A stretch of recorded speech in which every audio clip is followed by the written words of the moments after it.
I kind of wear my recovery like a badge of honor. I think I'm better for it in a way.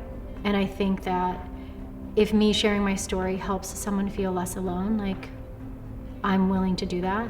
And every time I do it, it makes the shame that could have come from this eating disorder be less and less.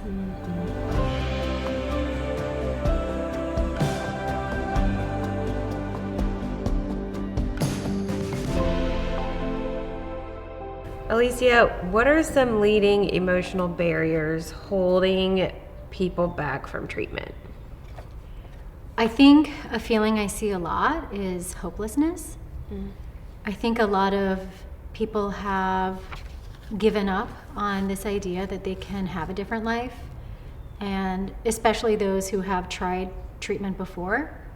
They feel like if they've relapsed, their life is over, it's not worth trying, and they have given up.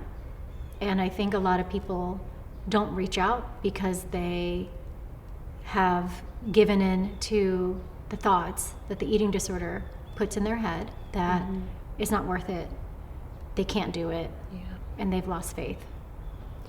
You mentioned people who've been to treatment before, so are there some real world examples of those people who have called and said, I've been to treatment 50 times. Why is this going to be different? Yeah, I think relapse is common. And I think it's part of a lot of people's recovery journey. It was part of mine. And I think I encourage people to focus on not that they relapse, but what are they going to do with the relapse? And what action can they take since the relapse? Because I think a relapse can really cause a lot of shame and guilt and feeling like a failure, and that doesn't define someone's chances of having a different life. It's what they do with that relapse. And for people who have been to treatment before, I say, great, thanks for calling, good for you, you've done this before. Take what you know has worked for you, leave behind what you know hasn't worked for you. You are in a position of being able to do this again, and you can do it differently and learn from what you've done in the past. They have an upper hand, really. Are you willing to share about your own recovery story and how it might relate to how you engage with people who are calling and need our help? Sure. Looking back, my body image issues started when I was probably 9. I remember thinking I was fat when I was 9.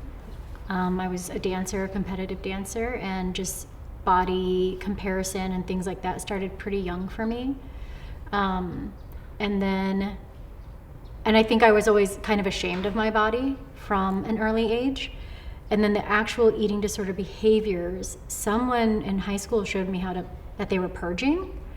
And the moment I started that, I didn't stop. It was like when people talk about their first time using heroin, that it was like their thing. That's what binging and purging became for me. And that carried on through most of high school. Most people didn't know about it. And then I went to college and I really tried to be behavior free. I was behavior free, but I was mentally unwell. A lot of negative body image issues, a lot of kind of just like restricting and just like disordered eating in a lot of ways. But I would say that I would have considered that then like recovery because it was behavior free. But I know that mentally I was still very not in recovery. And then I had a full-blown relapse right before I graduated college. And that lasted a handful of years and was terrible.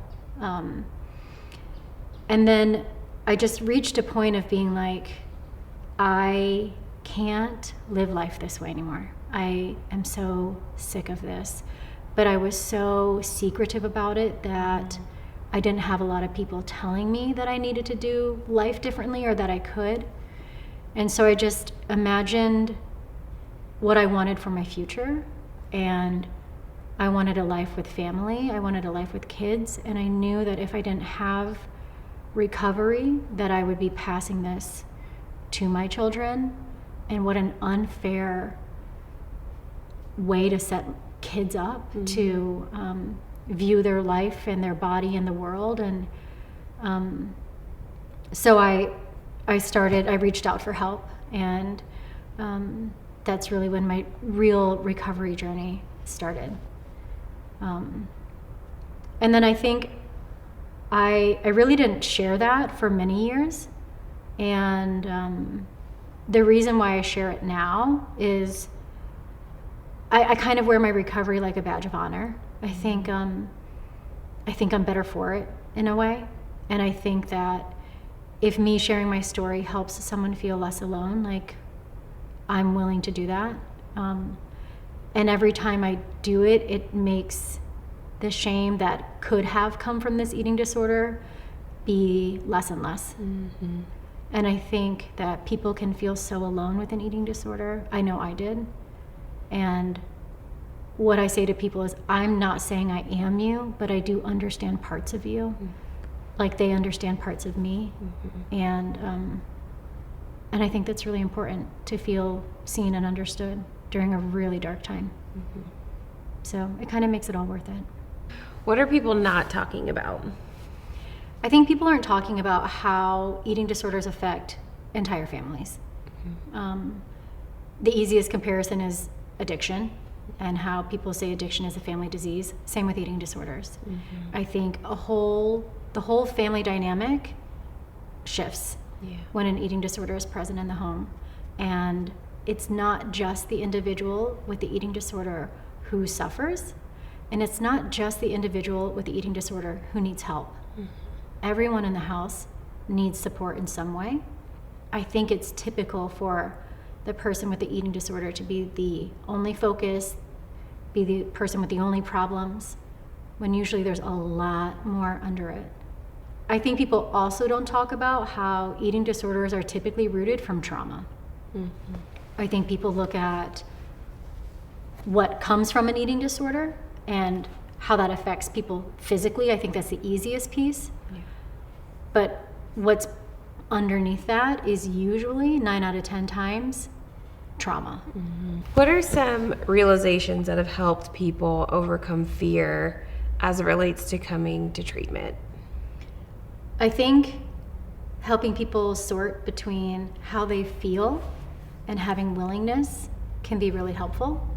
So it's saying you can feel sad, you can feel angry, you can be pissed off about having to pause on your life, but still be willing to show up and try. I think that can really help shift people into a space of action, because recovery requires action. Because we can talk all day about what we're going to do, but until you do it, nothing changes.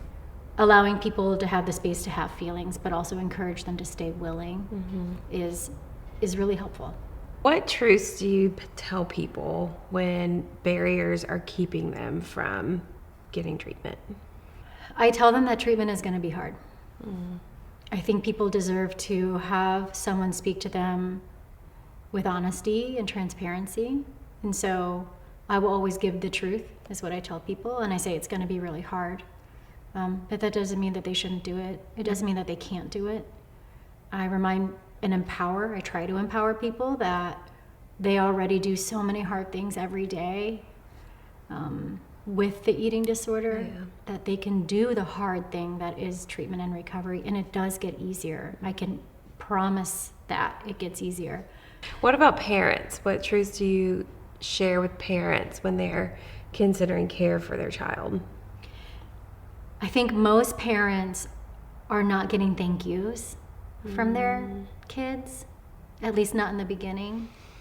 And so the truth is, it's gut-wrenching for parents to have to decide. Even if their child is on board, it's still heartbreaking for a parent to make that decision. And just because it's hard or emotional doesn't mean that it's the wrong thing or that they shouldn't do it. It's the biggest gift that they could give anyone. And I predict that their child will eventually say thank you. What are common misconceptions about eating disorder treatment? I think the eating disorder likes to convince people that treatment is going to be like prison.